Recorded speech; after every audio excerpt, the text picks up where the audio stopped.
कहानी की शुरुआत में हमें एक विशाल दरवाजा दिखाया जाता है जो बेहद डरावना लगता है। लोगों का कहना है कि उस दरवाजे के पीछे आत्मा रहती है। जो भी उस दरवाजे के अंदर जाता है वह कभी जिंदा वापस नहीं लौटता। तभी हमें थॉमस नाम का एक लड़का दिखाया जाता है जो उस दरवाजे के अंदर चला जाता है। वह जिंदा लौटता है या नहीं, ये हम कहानी में आगे जानेंगे। कहानी शुरू होती है वर्तमान से, एक अजीब सी जगह से, जहां अंधेरे और सन्नाटे के बीच अचानक एक लिफ्ट तेजी से ऊपर जा रही होती है। इस लिफ्ट में एक लड़का लेटा होता है। उसकी आंखें धीरे धीरे खुलती हैं और उसे समझ नहीं आता कि वह कौन है, कहां है और यहाँ क्यों आया है। उसका दिमाग पूरी तरह से खाली होता है, न उसे अपना नाम याद है और न अपना अतीत। लिफ्ट अचानक झटके से रुकती है। ऊपर से कुछ लड़के उस लिफ्ट का ढक्कन खोलकर उसे बाहर निकालते हैं। लड़का घबराया हुआ चारों तरफ देखता है और तुरंत भागने लगता है, लेकिन भागते भागते वह गिर पड़ता है। जब वह उठता है तो पाता है कि चारों तरफ ऊंची ऊंची सपाट दीवारें खड़ी हैं, इतनी ऊंची कि उन पर चढ़ना असंभव है। कुछ देर बाद बाकी लोग उसे पकड़कर एक लकड़ी के बने छोटे से जेलनुमा कमरे में बंद कर देते हैं। तभी एक लड़का उसके पास आता है और कहता है, मेरा नाम एल्बी है, यहाँ से भागने की कोशिश मत करना। वह उससे उसका नाम पूछता है, मगर नए लड़के को अपना नाम तक याद नहीं होता। एल्बी मुस्कुराकर कहता है, चिंता मत करो, 2 दिन में सब कुछ ठीक हो जाएगा। यहाँ हर नए आने वाले के साथ ऐसा ही होता है। एल्बी उसे बाहर ले जाता है और आसपास का माहौल दिखाता है। वहाँ कई लड़के काम में लगे होते हैं, कोई खेती कर रहा है, कोई निर्माण का काम। एल्बी बताता है कि उन्हें जरूरत की हर चीज एक रहस्यमयी बॉक्स से मिलती है। उसी बॉक्स से हर महीने एक नया इंसान भी यहाँ आता है। एल्बी उसे 3 नियम समझाता है। पहला, अपना समय बर्बाद मत करो, काम करो। दूसरा, कभी किसी को चोट मत पहुंचाना। और तीसरा, कभी भी भूल भुलैया की दीवारों के पार मत जाना। नए लड़के की नजर अचानक उन ऊंची दीवारों के बीच बने एक बड़े दरवाजे पर पड़ती है। वह जिज्ञासु होकर आगे बढ़ने लगता है, मगर एल्बी उसे रोक देता है। वह बताता है कि यह रास्ता भूल भुलैया की तरफ जाता है। दिन में ये दरवाजा खुलता है और शाम होते ही मशीन जैसी दीवारें आपस में जुड़कर बंद हो जाती हैं। रात होते ही वहाँ सभी लड़के एक जगह इकट्ठा होकर खाते पीते हैं, बातें करते हैं और नाचते भी हैं। इसी दौरान उसे बताया जाता है कि कुछ लड़के, जिन्हें रनर्स कहा जाता है, हर सुबह भूल भुलैया में जाते हैं ताकि बाहर निकलने का रास्ता खोज सकें। लेकिन यह आसान नहीं है। भूल भुलैया हर रात अपना रास्ता बदल लेती है और अब तक कोई भी बाहर नहीं निकल पाया। वहाँ मौजूद एक लड़का उसे बताता है कि अगर कोई रनर भूल भुलैया के अंदर शाम तक फंस जाए तो वह कभी जिंदा वापस नहीं आता, क्योंकि वहाँ ग्रीवर नाम के खतरनाक जीव रहते हैं जो इंसानों पर हमला कर देते हैं। अगले दिन एक अजीब घटना होती है।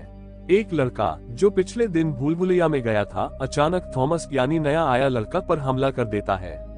उसकी आंखें लाल हो चुकी होती हैं और वह बड़बड़ाता है, मैंने तुम्हें देखा था, ये सब तुम्हारी गलती है। सब लोग उसे काबू में कर लेते हैं और उसके शरीर पर अजीब सा दंत का निशान पाते हैं। ये देखकर सभी समझ जाते हैं कि वह ग्रीवर का शिकार हो चुका है। नियम के मुताबिक उसे कोठरी में डाल दिया जाता है, क्योंकि ग्रीवर के दंत का कोई इलाज नहीं है। सब जानते हैं कि जिस पर दंत लगता है उसका अंत निश्चित है। शाम को जब भूल भुलैया के दरवाजे बंद हो रहे होते हैं, तभी एल्बी और एक रनर मिन्हो अंदर से लौटने की कोशिश करते हैं। एल्बी की हालत बहुत खराब होती है, क्योंकि उसे ग्रीवर ने डंक मारा होता है। मिन्हो उसे खींचकर लाने की कोशिश करता है, मगर दरवाजे लगभग बंद हो चुके होते हैं। ये देखकर थॉमस हिम्मत करता है और दरवाजे के अंदर कूद जाता है। अब तीनों भूल भुलैया में फंस चुके हैं। एल्बी बेसुध है और ग्रीवर की डरावनी आवाज गूंज रही है। मिन्हो कहता है कि अब बचना नामुमकिन है, लेकिन थॉमस हार मानने को तैयार नहीं होता। वह ग्रीवर को चकमा देने के लिए भूल भुलैया की बदलती दीवारों का इस्तेमाल करता है। आखिरकार वह ग्रीवर को फंसा देता है और तीनों किसी तरह रात भर जिंदा रहते हैं। अगली सुबह ये देखकर सब हैरान रह जाते हैं, क्योंकि आज तक कोई भी पूरी रात भूल भुलैया में जिंदा नहीं बचा था। स्टोरी पसंद आ रही है तो वीडियो को एक लाइक और चैनल को सब्सक्राइब जरूर करें। जिसके बाद मीनू ने उन्हें बताया कि थॉमस के प्लान की वजह से ही वे लोग एक ग्रीवर को मारने में कामयाब हो गए। कुछ देर बाद सभी लोगों ने एक मीटिंग की, जहां गैली थॉमस को नियम तोड़ने के लिए सजा देना चाहता था, पर वहीं मीनू के मुताबिक उन्हें थॉमस को एक रनर बना देना चाहिए, क्योंकि वह बहुत टैलेंटेड है। और उसके सुझाव से गैली को छोड़कर सभी लोग सहमत थे। पर तभी उन्हें लिफ्ट के ऊपर आने की आवाज सुनाई दी, जो कि इतनी जल्दी नहीं आनी चाहिए थी। और जब वे लोग वहां पहुंचे तो उन्हें लिफ्ट में एक लड़की दिखाई दी, जिसे देखते ही थॉमस ने उसे पहचान लिया, क्योंकि वह वही लड़की थी जिसे उसने सपने में देखा था। और उस लड़की के साथ एक नोट भी था, जिसमें लिखा था कि वह वहां आने वाली आखिरी सदस्य है। तभी अचानक से वह लड़की होश में आई और उसने थॉमस को उसके नाम से बुलाया, जिसके तुरंत बाद वह फिर से बेहोश हो गई। उस लड़की को एक हट में भेजने के बाद अब थॉमस का कहना था कि वह दोबारा उस भूल भुलैया में जाना चाहता है, क्योंकि उसे अब भी अपने सवालों के जवाब नहीं मिले थे। और इसीलिए मीनू ने थॉमस के साथ जाने के लिए 3 और रनर्स को तैयार किया। और जब वे लोग भूल भुलैया के अंदर पहुंचे तो उन्हें वहां एक मरा हुआ ग्रीवर दिखाई दिया, जिसकी टांग को काटने के बाद उन्हें एक अजीब सा दिखने वाला डिवाइस मिला, जिसे वे अपने साथ ले गए।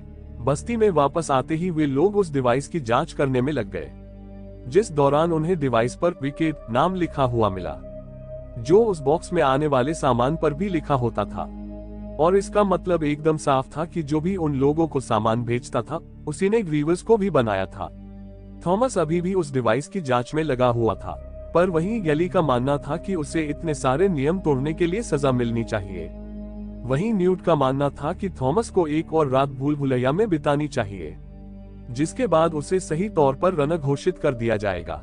इसके बाद मीनू थॉमस को एक हट में लेकर गया, जहां उसने भूल भुलैया का एक पूरा नक्शा बनाया हुआ था, जिसमें 8 अलग अलग सेक्शन बने हुए थे। और उसके मुताबिक भूल भुलैया हर रोज एक नया सेक्शन खोलती थी, और वहां सब कुछ एक पर्टिकुलर पैटर्न से ही चलता था। तभी थॉमस की नजर उस डिवाइस पर लिखे हुए 7 नंबर पर पड़ी, जिससे उसने हिसाब लगाया कि वह राक्षस उसी सेक्शन से आया होगा। उसी वक्त वह लड़की भी होश में आ गई, जिसके बाद उसने एक वॉच टावर पर चढ़कर बाकी सबके ऊपर सामान फेंकना शुरू कर दिया। और जैसे ही उसने थॉमस को वहां देखा तो उसने सामान फेंकना बंद कर दिया, जिसके बाद वह उस लड़की से बात करने के लिए ऊपर गया। पर उस लड़की को अपने नाम टेरेसा के अलावा कुछ भी याद नहीं था, और बेशक वह थॉमस का नाम नींद में ले रही थी, पर असल में तो वह उसे भी नहीं जानती थी। पर थोड़ी देर तक बात करने के बाद टेरेसा ने उसे जो कुछ भी बताया, वह सब कुछ थॉमस के सपने से मिल खा रहा था। तभी टेरेसा ने अपनी जेब से 2 नीले रंग की बोतल्स निकाली, जिनके ऊपर वही विकेट लिखा हुआ था। थॉमस को याद था कि उसने अपने सपने में सुना था विकेट इज गुड, और इसलिए उसने एल्बी को उसी बोतल का इंजेक्शन देने का फैसला किया ताकि वह लोग उसे ठीक कर सके। पर जैसे ही वह इंजेक्शन देने के लिए आगे बढ़ा तो एल्बी ने चिल्लाना शुरू कर दिया, पर मौका मिलते ही टेरेसा ने उसे वह इंजेक्शन लगा दिया। इसके बाद गैली ने उस रात के लिए थॉमस को एक पिंजरे में डाल दिया। थोड़ी देर बाद चक चुपचाप उसके लिए खाना लेकर आया। अपनी बातचीत के दौरान चक कहने लगा कि वह अपने माँ बाप से एक बार मिलना चाहेगा। पता नहीं कैसे दिखते होंगे, उसे उनकी शक्ल भी याद नहीं थी, लेकिन इसके बावजूद उसने उनके लिए एक डॉल बनाई थी, जिसे वह उन तक जैसे तैसे पहुंचाना चाहता था। उसकी यह बात सुनकर थॉमस ने वादा किया कि वह जल्द से जल्द उन सबको वहां से बाहर निकालेगा। अगली सुबह सूरज के निकलते ही मीनू और थॉमस तेजी से भूल भुलैया के अंदर घुसे। मीनू की मदद से वह लोग फटाफट उस सेक्शन तक पहुंच गए, जो आमतौर पर 1 और हफ्ते तक खुलना नहीं चाहिए था। तभी उनकी नजर बेन के कपड़ों पर पड़ी। इसे देखकर उन दोनों ने हिसाब लगाया कि शायद कोई ग्रीवर बेन को यहाँ तक घसीट लाया होगा। ठीक उसी वक्त अचानक उस डिवाइस से आवाजें आने लगी। इसे सुनकर थॉमस को लगा कि शायद वह उन्हें रास्ता दिखा रहा है, इसीलिए उन्होंने उस आवाज का पीछा करना शुरू कर दिया। हर सही मोड़ के बाद वह आवाज और तेज हो जाती थी। ऐसे ही चलते चलते वह लोग एक ऐसी जगह पहुंच गए जहां मीनू कभी आया ही नहीं था। उस जगह पर एक बहुत बड़ा ब्रिज बना हुआ था, जिसके आखिर में एक दीवार थी। लेकिन जैसे ही वे उस दीवार के पास पहुंचे तो उस डिवाइस ने उनके सामने एक नया रास्ता खोल दिया। अब उनके सामने एक गुफा थी, पर जैसे ही वह गुफा के अंदर गए, एक लाइट ने अचानक उन दोनों को स्कैन करना शुरू कर दिया। अगले ही मिनट अचानक वह गुफा बंद होने लगी। ये देखते ही वे दोनों पूरी रफ्तार से भागने लगे, पर जैसे ही वे सेक्शन से बाहर निकलने वाले थे, तभी अचानक से एक दीवार नीचे गिर गई, जिससे वे बाल बाल बचे। वे अपनी पूरी रफ्तार से भाग रहे थे और उनकी आंखों के सामने ही उनके आसपास की भूल भुलैया बदलती जा रही थी। लेकिन फिर भी वे किसी तरह से बच बचाकर जिंदा बाहर निकलने में कामयाब हो गए। बस्ती में वापस आते ही उन्होंने बाकी लोगों को बताया कि उन्हें बाहर निकलने का रास्ता मिल गया है। लेकिन गैली इस बात से खास खुश नहीं था और उसने कहा कि यह कोई जाल भी हो सकता है। इस बात को लेकर थॉमस और उसके बीच बहस शुरू हो गई, पर तभी टेरेसा ने उन्हें एल्बी के होश में आने की खबर दी। ये सुनते ही वे लोग तुरंत उससे मिलने के लिए पहुंचे। एल्वी ने उन्हें बताया कि अब वे लोग कभी बाहर नहीं निकल सकते। उसने ये भी कहा कि थॉमस तो हमेशा से उनका पसंदीदा था। फिर उसने थॉमस से पूछा कि आखिर वह यहाँ क्यों आया है। उसी समय उन्होंने देखा कि आज भूल भुलैया का रास्ता बंद नहीं हुआ था, बल्कि कुछ नए दरवाजे खुल गए थे। ये देखकर थॉमस एक प्लान बनाना चाहता था, पर अब इसके लिए समय नहीं बचा था, क्योंकि ग्रीवर्स बहुत तेजी से उनकी तरफ बढ़ रहे थे। ये देखकर सभी लोग अपनी जान बचाने के लिए भागने लगे, लेकिन उस वक्त भी उन्हें कुछ लड़कों के चिल्लाने की आवाज सुनाई दे रही थी, जिन्हें ग्रीवर्स ने अपना शिकार बना लिया था। गैली और कुछ लड़के बॉक्स के अंदर छुप गए थे, वहीं थॉमस, टेरेसा और कुछ दूसरे लड़के खेतों में छुपे हुए थे। पर तभी एक ग्रीवर ने अपनी पूंछ से एक लड़के को उठा लिया। वह लड़का लगातार अपने बाकी साथियों के पास पहुंचने की कोशिश कर रहा था, पर इसी दौरान एक एक करके कई लड़के ग्रीवर्स का शिकार बनते जा रहे थे। तभी एक ग्रीवर ने उनका रास्ता रोकने की कोशिश की, जिस पर टेरेसा ने एक लैंप फेंककर उसे आग लगा दी। सभी लोग अपनी पूरी रफ्तार से भाग रहे थे, पर तभी अचानक से एल्विन नीचे गिर गया। लेकिन ठीक उसी वक्त एक ग्रीवर भी उनकी तरफ बढ़ रहा था और उसे रोकने के लिए थॉमस उस डिवाइस के साथ ग्रीवर के सामने जाकर खड़ा हो गया।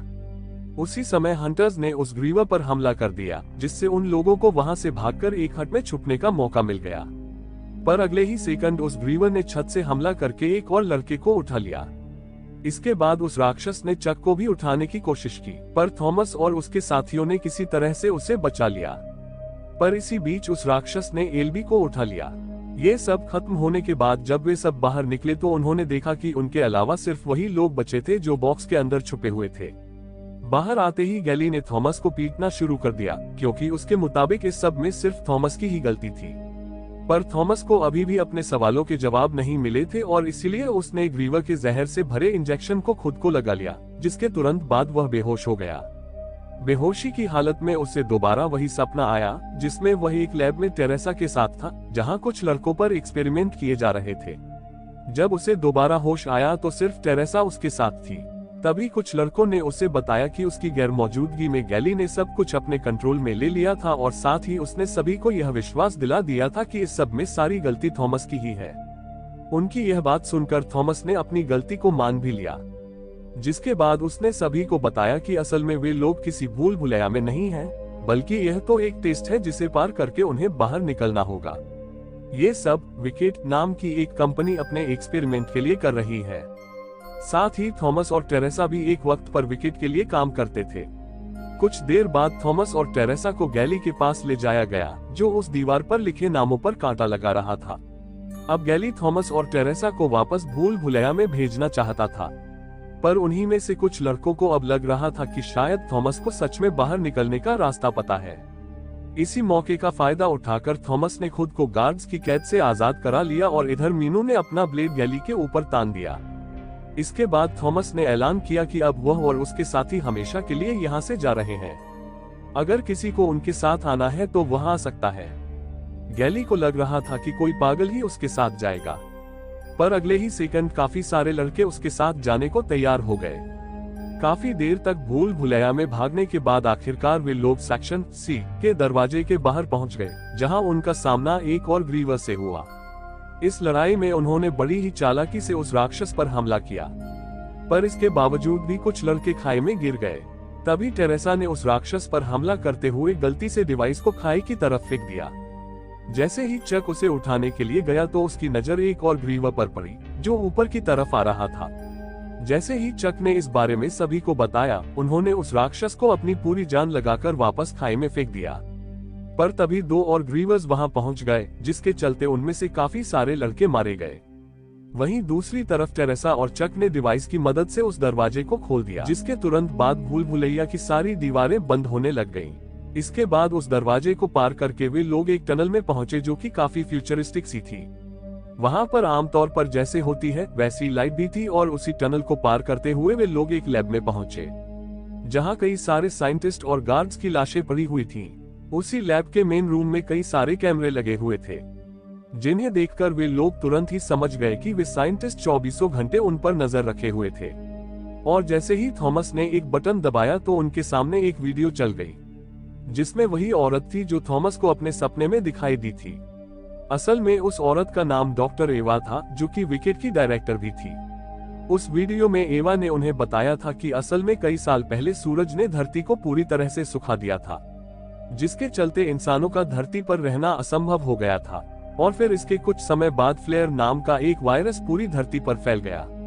यह एक जानलेवा वायरस था, लेकिन धीरे धीरे समय के साथ नई पीढ़ी के अंदर इस वायरस से लड़ने की ताकत आ गई थी, और इसी चीज के बारे में रिसर्च करने के लिए उन्हें इस एक्सपेरिमेंट में डाला गया था। ये पूरा मैसेज देते ही एवा भी मारी गई। वे सभी लोग ये सब समझ ही रहे थे कि तभी गली वहां पहुंच गया। उसे देखते ही टेरेसा समझ गई कि उसे डस लिया गया था। उसने अचानक से उनके ऊपर गोली चला दी, पर ठीक उसी वक्त मीनू ने अपने भाले से उसे मार डाला।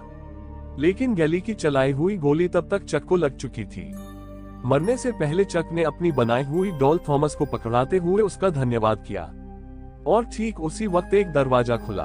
फिर कई सारे फौजियों ने वहां आकर उन्हें वहां से निकालकर एक हेलीकॉप्टर में बैठा दिया। वहीं हम देखते हैं कि एवा अभी भी जिंदा थी, और उसके मुताबिक थॉमस उनके जाल में पूरी तरह फंस चुका था। अगर आप इस कहानी का अगला हिस्सा देखना चाहते हैं तो इस वीडियो पर 1000 लाइक जरूर पूरे करें।